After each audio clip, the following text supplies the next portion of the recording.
Hello book lovers, welcome to my very first book review in John's Book Nook. On this channel, I will discuss various books from horror, fantasy, science fiction, mystery, and nonfiction. I've been an avid reader my entire life and really wanted to express my love of books with the world. Each episode, I will sit down and discuss a recent book that I read, top 10 lists, book news, and more. If this is something that also interests you, please like and subscribe. Now on to the video. As a child of the 90s and 2000s, I grew up watching repeats of children's horror anthology shows like Goosebumps, Are You Afraid of the Dark, and classic Hanna-Barbera shows like Scooby-Doo or Funky Phantom. This led to me loving ghost stories, and as I got older, this led me to love the horror genre in general. Last year, I was doing a typical Target run, and there I found a new trade back on the aisle called Fear Street: The Beginning by RL Stine. Again, I knew of Stine's work as a child. He wrote the sometimes scary, sometimes zany Goosebumps books. He even appeared in an introduction of the Haunted Mask episode of Goosebumps, my favorite and also most scary episode in my opinion. Picking up the book, I saw that it was actually a collection of the first 4 books in the Fear Street series, a series that's a teenage horror anthology.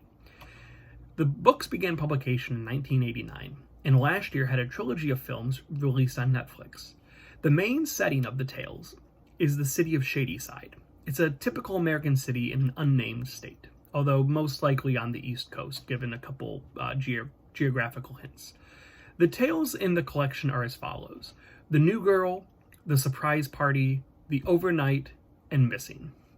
Each tale has its own story, but each story builds off the prior one, with reoccurring characters and locations. The synopses for them would be: The New Girl, Corey falls for a new girl at school, Anna. Only, he's been told that Anna's dead. Could Corey be really falling for a ghost? Or is he losing his mind? The Surprise Party. After a tragedy, Meg tries to throw a surprise party for an old friend who is returning to Shadyside for a visit. Only, someone is threatening Meg over it. The only question is why? The Overnight. Della and her group of friends is going on an overnight camping trip, but an encounter with a stranger will change her life forever. And Missing. Mark and Kara's parents have gone missing, and they think that the only way that they can find them folks is their own use of deduction.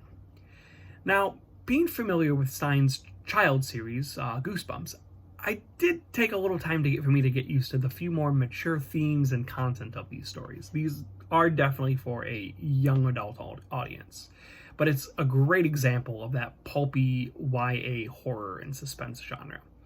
Stine does a great job in his environments. The entire time I was reading this collection, I could vividly picture the various places and locales in Shadyside, including the creepy Fear Street.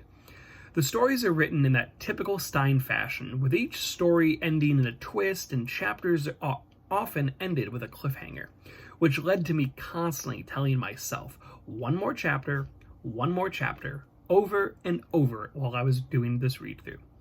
It was hard to pick a favorite of the 4 stories in the collection, because I liked all of them, but I think that it was The Surprise Party was the one that had me on the edge of my seat the most. This collection was a lot of fun to have. I got through it in an entire weekend, reading it in the evening, putting me in that cozy horror setting of Shadyside that it might have been only a town next to my own. Stine's world building and ambiance really is on point in this collection. My only complaint, and this is a mild one, and that's that some of the twists are a bit obvious when compared to some of the far out of left field twists that he has in the Goosebumps series. Each of these stories are great fun to read for young adults and adults alike. Since finishing it, I've been on the hunt for other books in this series because I've had a hard time staying away from Fear Street. Thank you for joining me on today's episode of John's Book Nook. If you like this video, please like and subscribe. Also, please leave a comment down below if you have anything you'd like to add about Fear Street or any other book you'd like me to take a look at. Have a great day, and stay cozy and stay reading.